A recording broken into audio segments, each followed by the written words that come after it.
hoje é quarta-feira, 16 de agosto de 2023. Eu sou Bruno Amorim, o Jornal do Empreendedor, primeira edição, começa agora. Faturamento dos pequenos negócios online no Dia dos Pais sobe quase 20%.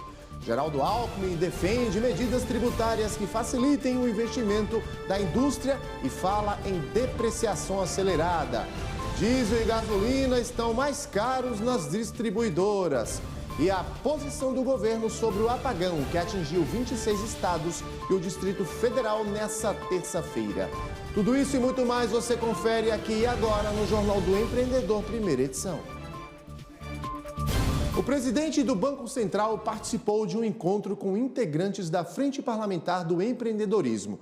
Um dos assuntos em pauta foi a taxa de juros básica, que no início do mês foi reduzida em meio ponto. O repórter André Lage acompanhou. A alta taxa de juros do Brasil foi um dos principais temas debatidos na reunião entre a Frente Parlamentar do Empreendedorismo e o presidente do Banco Central, Roberto Campos Neto. Os congressistas questionaram sobre as medidas adotadas pela instituição para reverter essa situação. A ideia que ele sempre falou é de o Brasil poder fazer um pouso tranquilo, sereno, em que ele visa não só os juros, mas que ele visa o crescimento do Brasil e a inflação.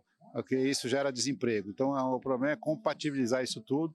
Ele acha que o Brasil está fazendo um caminho muito mais tranquilo do que o resto do mundo. Se você olhar os países emergentes, se você olhar os Estados Unidos, se olhar a Europa, ao invés de estar diminuindo os juros, estão aumentando os juros para evitar a inflação, para evitar desemprego. Este mês, a taxa Selic foi reduzida para 13,25% ao ano pelo Comitê de Política Monetária. Antes do reajuste, os juros chegaram a bater 13,75%, o maior índice registrado desde outubro de 2016. O índice ainda é considerado alto pelos parlamentares da FPE. A Selic elevada interfere na tomada de crédito das micro e pequenas empresas e afeta indiretamente o poder de compra das famílias. No entanto, o presidente da frente analisa o cenário com otimismo. Alguns setores eles podem ter um trabalho de juros diferenciados. O Banco Central dá apenas o norte da Selic. A Selic não é única, não tem a fonte. Você tem bancos de desenvolvimento que podem trabalhar isso com juros diferenciados para setores diferenciados. Então, eu acho que esse equilíbrio, eu acho que a conversa dele, hoje, o entendimento do Banco Central com o Ministério da Economia é uma outra relação, começou muito tenso, hoje já não é mais, eu acho que eles já estão falando a mesma língua. Então, eu acho que está no momento certo. Logicamente, nós que defendemos o empreendedor, que precisa de juros mais baratos, estamos trabalhando para que isso possa ser, mas isso não depende apenas de uma caneta, de uma pessoa, de um ministro ou do presidente do Banco Central. Isso depende da conjuntura e eu acho que o Brasil está conseguindo chegar nesse momento de diminuição gradativa e contínua dos juros. E o presidente da República em exercício, Geraldo Alckmin, defendeu medidas tributárias para facilitar o investimento da indústria. Ele participou nesta terça-feira de um evento da CNI para discutir a industrialização sustentável no país. Alckmin destacou a intenção do governo de implantar, já no ano que vem, a depreciação acelerada, uma medida fiscal que, sem prejudicar o governo, pode facilitar investimentos em novas máquinas e equipamentos. O governo não vai abrir mão de tributo, não vai abrir mão, ele só perde no fluxo. Imagine uma empresa que pague 100 milhões em 5 anos. Com a depreciação acelerada, ela continua pagando 100 milhões. No primeiro ano, o governo perde fluxo. Ele abre mão do imposto de renda, CSLL, mas ele recupera no segundo, terceiro, quarto e quinto. Aí nós vamos renovar máquinas, equipamentos, melhorar a eficiência, diminuir perda de energia, diminuir manutenção, renovar o parque industrial brasileiro. Então, estamos trabalhando para poder ter, no ano que vem, a chamada depreciação acelerada. Dados do IBGE mostram que o desemprego recuou de 8,8% no primeiro trimestre para 8% no segundo, entre abril e junho. São quase 9 milhões de pessoas em busca de emprego. O Distrito Federal teve a maior queda. A taxa passou de 12% para 8,7%. Destaque também para o Rio Grande do Norte, de 12,1% para 10,2%. Em São Paulo, a taxa caiu de 8,5% para 7,8%. Queda também no Ceará, Minas, Maranhão, Pará e Mato Grosso. Nos demais estados, a taxa de desemprego ficou estável. E a partir desta quarta-feira, o preço médio da gasolina está 41 centavos mais caro. A Petrobras aumentou o preço da gasolina e do diesel para as distribuidoras. O litro da gasolina passa a custar R$ 2,93. O diesel subiu 78 centavos e o litro passou para R$ 3,80. No acúmulo do ano, os preços seguem com reduções de 15 centavos para a gasolina e de 69 centavos para o diesel. Vale lembrar que o preço cobrado ao consumidor final nas bombas de gasolina é afetado por outros fatores, além do reajuste da Petrobras. E para ter sucesso em qualquer área da vida, é necessário adquirir hábitos saudáveis e, com isso, otimizar as rotinas e tornar o dia a dia do empreendedor mais produtivo. E sobre como ter uma rotina planejada, eu converso agora ao vivo com o Tiago Alves, ele que é instrutor do Método GTD, que está sempre aqui com a gente. Tiago, mais uma vez, muito bem-vindo aqui ao Jornal do Empreendedor, primeira edição. Um bom dia para você. Bom dia, Bruno, e a todos que nos assistem. Tiago, essa falta de organização pode, de fato, causar prejuízos, além, claro, de passar uma imagem negativa para clientes e colaboradores, né? Exato, o empreendedor precisa estruturar sua rotina para garantir que ele vai ter tranquilidade. Isso que é o importante. Ele ter a tranquilidade, atender às demandas que são necessárias, mas sem se estressar, sem causar um prejuízo à sua saúde mental também. Isso é muito importante. Por isso que a organização é fundamental para esse empreendedor.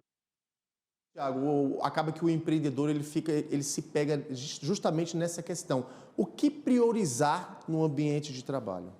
Exato. Muitas vezes a priorização causa mais confusão do que clareza para o empreendedor. Ele costuma dizer assim: eu vou começar pelo mais importante. Só que na hora que ele se pergunta isso, ele se depara com uma confusão, porque na prática tudo é importante para ele, porque se não fosse, nem estaria ali à disposição dele para ser feito, então ele já teria tirado do seu caminho anteriormente. Então, a dica é: pergunte-se o que é relevante, qual é o mais relevante nesse momento, para que você consiga decidir dentre todas as opções que você tem para executar.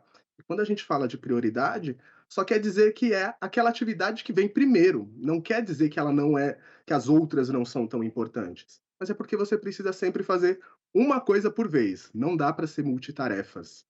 É verdade, Tiago. E esse planejamento na prática, Tiago, como é que deve ser feito? O empreendedor, ele pode organizar essa rotina no dia a dia, fechar a rotina dele ali, fazer um planejamento, pelo menos ali no papel da semana, para se tornar cada vez mais produtivo? Ele vai primeiro avaliar como é o dia a dia dele. Ele tem que estruturar o dia, fazer o planejamento, mas ele precisa também deixar espaços para imprevistos, porque eles podem surgir. Então, se você costuma ter muito imprevisto, procura deixar um espaço maior na sua agenda para abrigar os imprevistos que vão vir. Se ele vier, você já tinha ali planejado para atendê-los. Se não vier, melhor ainda, você tem esse tempo livre para escolher o que fazer. Mas a ideia é: estruture a sua semana, deixando espaços livres e esteja preparado para mudanças, porque muitas vezes a gente faz planejamento e fica chateado quando ele não dá certo. Mas todo planejamento é passível de mudança. Ele só é um mapa para te dar um norte, mas ao longo do caminho a gente vai precisar fazer alguns ajustes. Então, ao longo do dia, o empreendedor vai precisar fazer alguns ajustes para atender ou colaboradores, ou fornecedores, clientes em potencial. Então, é importante saber que alguns ajustes vão surgir ao longo do caminho. É verdade. Até aquele tempinho de descanso é fundamental, né? Ali na hora, na correria do dia a dia, né, Tiago? Exato. É muito importante você ter essas pausas regulares, principalmente quando você faz algum trabalho mais estratégico. E a pausa também não precisa ser algo extenso. Pensa em levantar para beber uma água, um café, aquele momento em que você quebra uma atividade grande, colocando um intervalo ali. Muitas vezes a gente tem muitas atividades no dia e se sente até culpado por fazer essa pausa. Mas a pausa é importante. Pausa também é ser produtivo, porque toda vez que a gente faz uma pausa, a gente troca tempo por energia. Então vale muito a pena você fazer as suas pausas regulares para recuperar o seu foco e garantir que você vai ter disposição ao longo do dia. porque quando a gente esgota, fica muito mais difícil recuperar nossa energia ao longo do dia. Agora, Tiago, é importante a gente ressaltar também que esse planejamento ele vale para qualquer ambiente de negócio, independentemente se micro, pequeno, médio empreendedor, né? Exato, vale para qualquer ambiente, desde o micro até grandes empresas. O que vai mudar é que cada empreendedor trabalha de uma forma, tem uma rotina. Por isso que é importante você avaliar como está a sua situação agora e, de tempos em tempos, fazer uma análise do que mudou, o que você precisa ajustar. Então, avaliar se você tem mais atividades operacionais, gerenciais, estratégicas, porque isso vai influenciar diretamente na sua rotina. E sempre é necessário fazer o ajuste. Não dá para escrever em pedra a sua rotina e seguir com ela ali sempre.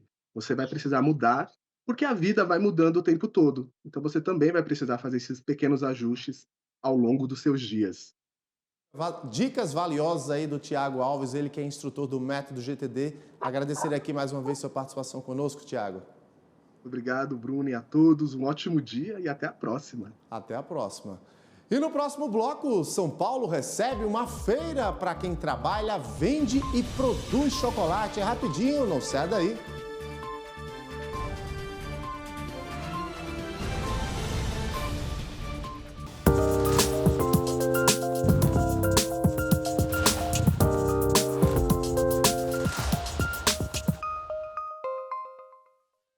De volta com o Jornal do Empreendedor, primeira edição ao vivo e para todo o Brasil.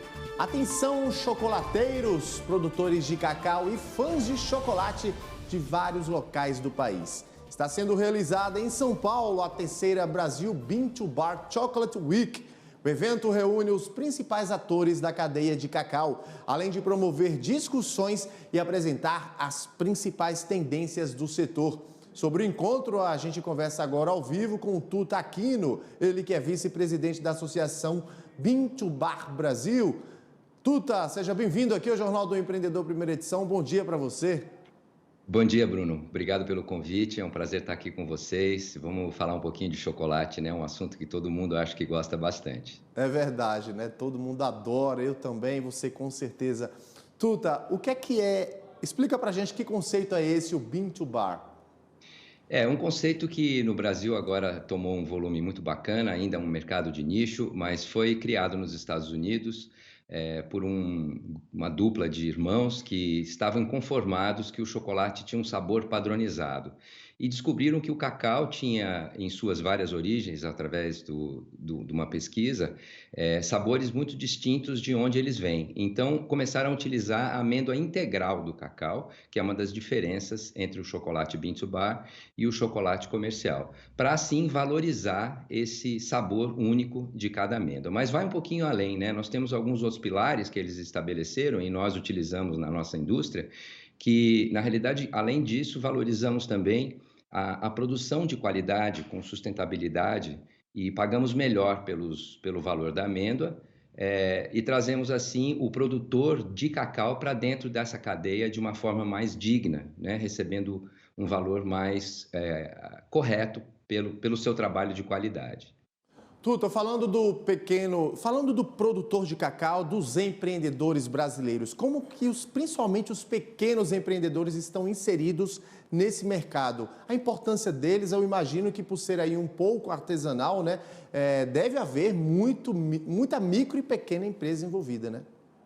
Não, sem dúvida, Bruno. E, na realidade, esse é um dos grandes pilares, inclusive, do Bean to Bar, porque esses pequenos produtores, especialmente de cacau e também os produtores de chocolate, criam esse vínculo e trazem também uma valorização para esse trabalho da qualidade. A maior parte dos produtores de cacau são pequenos produtores, né? Eles contam com uma tecnologia nova, uma forma de trazer a qualidade para esse cacau, que eventualmente é usado nos chocolates de vários produtores Bean to Bar. A gente tem muitas empresas associadas, espalhadas pelo Brasil, são quase 60 associados, dos quais 20 e poucos participarão desse evento que acontece essa semana, né? A partir de ontem já tivemos alguns cursos, workshops, teremos hoje, amanhã algumas mesas de discussão, palestras, e no sábado e domingo culminam com uma feira onde alguns desses produtores, que sim, são muitos deles microprodutores, que estão inseridos nesse mercado, agora buscando espalhar essa qualidade do cacau brasileiro e trazendo um chocolate com maior intensidade de cacau e muito sabor das regiões produtoras de cacau do Brasil. Tuta, qual a expectativa de novos negócios para essa terceira edição? Olha, um dos grandes motivos da associação promover esse evento, né, um dos nossos objetivos, é justamente atrair uma atenção para esse nosso mercado de Bean to Bar, que é um mercado novo, não só conscientizando os consumidores, mas também toda essa cadeia que está agregada a isso. E isso inclui, inclusive, os varejistas, inclui, né, potenciais distribuidores e todo um ecossistema que está sendo criado para promover esse tipo de chocolate, que é o chocolate Bean to Bar. A expectativa é muito boa, nós tivemos uma adesão ótima dos nossos associados, como eu falei, vamos ter aqui mais ou menos 20 e poucas marcas das 60 representadas nesse evento em São Paulo, e São Paulo sendo um mercado extremamente importante, não só pelo seu tamanho, mas também pela concentração de potenciais parceiros de negócios para essas pequenas empresas. Então, nós estamos muito positivos com mais um evento, que teve aí um hiato, né, por conta da pandemia, mas retomamos agora com essa terceira edição com muito orgulho e muito prazer. Tuta, é um segmento novo aqui no país. Como é que você enxerga esse mercado para esse tipo de produto nos próximos anos? Olha, Bruno, a gente tem uma expectativa muito boa, porque o Brasil é um dos poucos países no mundo onde ele tem a produção do cacau e também tem um público consumidor, né? O grande mercado de Bean to Bar, como eu comecei a nossa conversa, foi criado nos Estados Unidos, e lá a produção de cacau é ínfima. Só o estado do Havaí, né, as pequenas ilhas do Havaí, tem uma produção mínima. E o cacau é todo importado de origens como Brasil e outras da América Latina. Então, o Brasil está posicionado, pela sua dimensão, pelo seu tamanho de consumo, muito bem, com a possibilidade desse mercado crescer exponencialmente. E eu acho que até uma ocupação um pouco mais regional, porque nós temos, como falei, produtores espalhados pelo Brasil todo, vai conseguir consolidar esse mercado de uma forma bem sólida para que ele consiga se sustentar por muito tempo e trazer essa cadeia toda da qualidade de uma forma mais sustentável para o Brasil, com qualidade. Perfeito. Tuta Aquino, quero aqui agradecer sua participação conosco ao vivo no Jornal do Empreendedor Primeira Edição e que essa terceira edição do Bean to Bar Brasil seja uma oportunidade de novos negócios, principalmente para os pequenos empreendedores. Excelente, muito obrigado e convido todos a participarem da nossa feira com entrada livre aqui em São Paulo. Vai acontecer no sábado e no domingo, agora 19h20, no Instituto Biológico, que é um espaço icônico, e estaremos lá com 20 e poucos dos nossos associados, esperando todos para experimentarem e serem expostos a esse nosso novo mercado. 25 estados e o Distrito Federal tiveram queda de energia elétrica ontem. Trens pararam, a internet caiu, bancos fecharam e o trânsito ficou daquele jeito, congestionado.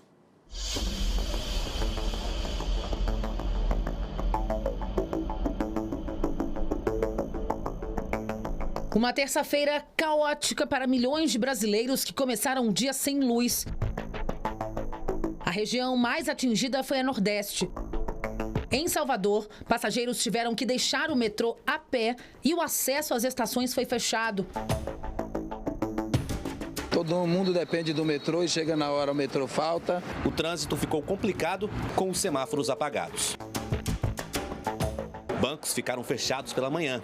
As lojas que abriram mesmo no escuro tiveram dificuldade para receber pagamento. Com esse apagão, não faturamos hoje, né? É um dia perdido, na verdade. Nos postos de combustíveis, as bombas pararam e houve muita fila de espera. E aí peguei um cliente desse aqui, que se não chegasse no meio do caminho ia faltar gasolina. Demorou quase 6 horas para a situação se normalizar em toda a Bahia. Todas as 417 cidades baianas sofreram com o apagão e em mais de 350 delas, o problema prejudicou também o fornecimento de água. No Piauí, o apagão durou mais de 3 horas. No maior hospital do estado, médicos tiveram que usar luz de celulares para finalizar cirurgias que estavam acontecendo no momento do apagão. Aqui em Pernambuco, o apagão durou cerca de 2 horas. Comerciantes de um mercado público do centro do Recife perderam produtos perecíveis, como carnes e frios, que dependem da refrigeração. No Sudeste, o cenário não foi diferente. A queda de energia afetou a linha 4 amarela, que liga o centro de São Paulo à Zona Oeste. Por cerca de 1 hora, a operação ficou mais lenta. O metrô estava lotado, mal dava para entrar e para sair do vagão. Aqui em Belo Horizonte, o apagão prejudicou o funcionamento do metrô, que teve o serviço interrompido por cerca de 30 minutos. Vários semáforos também ficaram desligados. No Rio de Janeiro, pelo menos 30 cidades registraram picos de energia. Na rede municipal de ensino, 320 escolas foram afetadas nas zonas norte e oeste. Esse apagão também atingiu aqui a nossa escola. A garotada está toda sem luz. O centro-oeste também foi atingido. Em Brasília, a energia foi retomada em meia hora. Tempo suficiente para afetar a rotina de muita gente. Eu estava saindo para o trabalho, não pude trabalhar hoje de manhã. A região sul foi uma das menos afetadas pelo blackout. Ainda assim, foram muitos transtornos. Triste seu zap, seu celular, que daí perde a internet. Aqui no Paraná, o apagão foi registrado em praticamente todas as regiões do estado. Mais de 1 milhão de imóveis ficaram sem luz. Aqui no Rio Grande do Sul, quase 1 milhão de consumidores ficaram sem luz por causa do apagão. Mas o fornecimento foi retomado rapidamente no estado, ainda durante a manhã. Em Santa Catarina, o apagão durou só 20 minutos, mas causou dor de cabeça para muita gente. Aqui em Florianópolis, o apagão afetou 6 postos de saúde, o que provocou atrasos no atendimento e interrupção na vacinação. Na região norte, a energia só foi retomada no começo da tarde. O apagão durou quase 3 horas aqui em Manaus. Foi embora, mas deixou um problemão. Muitos moradores ainda sofrem com a falta de água. A empresa responsável disse que tudo deve voltar ao normal até amanhã. Entre todos os estados, só Roraima escapou do apagão. Roraima é o único estado do Brasil que está de fora do Sistema Integrado Nacional. São as termoelétricas operadas por empresas locais que abastecem as 15 cidades do estado. O blackout dessa terça-feira causou prejuízo a todos e foi o mais extenso da história dos apagões no Brasil. Um dos pontos do problema foi identificado no Ceará, mas o governo ainda espera o relatório do Operador Nacional do Sistema. E o ministro de Minas e Energia vai pedir que a Polícia Federal e a ABIN investiguem as causas da queda de energia que provocou tantos transtornos para a população. O alerta no Operador Nacional do Sistema Elétrico foi acionado às 8h30 da manhã com uma queda forte e repentina no fornecimento de energia. Em apenas 10 minutos, perda de mais de 19 mil megawatts. Os técnicos verificaram uma separação elétrica das regiões norte e nordeste das demais. Para evitar que o problema se propagasse pelo restante do país, o ONS reduziu a carga no sul, sudeste e centro-oeste. Às 9h30, a energia já estava restabelecida nessas 3 regiões. No norte e nordeste, somente às 2h49 da tarde. A distribuição de eletricidade no Brasil é interligada, com exceção de Roraima, o único estado não atingido pelo apagão. O ONS já identificou a ocorrência de 2 problemas simultâneos, um deles no Ceará, o outro ainda não foi localizado. O apagão fez com que o ministro de Minas e Energia deixasse a comitiva do presidente Lula em viagem para a posse do presidente do Paraguai e voltasse ao Brasil. Alexandre Silveira pediu que o caso seja investigado para saber se o blackout teve interferência humana, seja por falha ou intencional. Nós vamos encaminhar tanto a Polícia Federal quanto a ABIN a instauração de procedimentos para apurar eventuais dolos nesse ocorrido de hoje. Silveira garantiu que o problema não é de planejamento estratégico nem de segurança hídrica. Segundo ele, os reservatórios estão cheios e não oferecem risco na geração de energia. Depois que a ONS entregar o relatório final, que inclusive ela se comprometeu a fazer nas próximas 48 horas, é claro, nós queremos utilizar esse relatório para aperfeiçoar ainda mais o nosso planejamento. O novo apagão fortaleceu as críticas de quem foi contra a privatização da Eletrobras. Nas redes sociais, a primeira-dama Janja escreveu: a Eletrobras foi privatizada em 2022. Era só esse o tweet. O ministro de Minas e Energia considerou a observação natural. Disse que, na visão dele, por ser estratégico para o país, o setor de energia deveria permanecer sob o controle do Estado, mas que seria leviano ligar a venda da estatal ao problema desta terça-feira. Mudando de assunto, pequenos negócios online movimentaram 194 milhões de reais no Dia dos Pais. O faturamento foi 19% superior em relação ao ano passado. O valor médio por compra chegou a R$ 242,60. Os segmentos que mais venderam foram saúde e beleza, moda e acessórios. E os produtos mais comercializados foram camisetas, relógios, óculos de sol e acessórios para celular. As redes sociais tiveram um papel importante. Cerca de 1/4 das vendas foram processadas pelas plataformas, com destaque para o Instagram. Os dados são da empresa Nuvem Shop. E o Jornal do Empreendedor, primeira edição, fica por aqui. A próxima edição é daqui a pouquinho, às 11h30 da manhã, com meu colega Sebastião Garcia. Eu volto amanhã. Até lá. Tchau.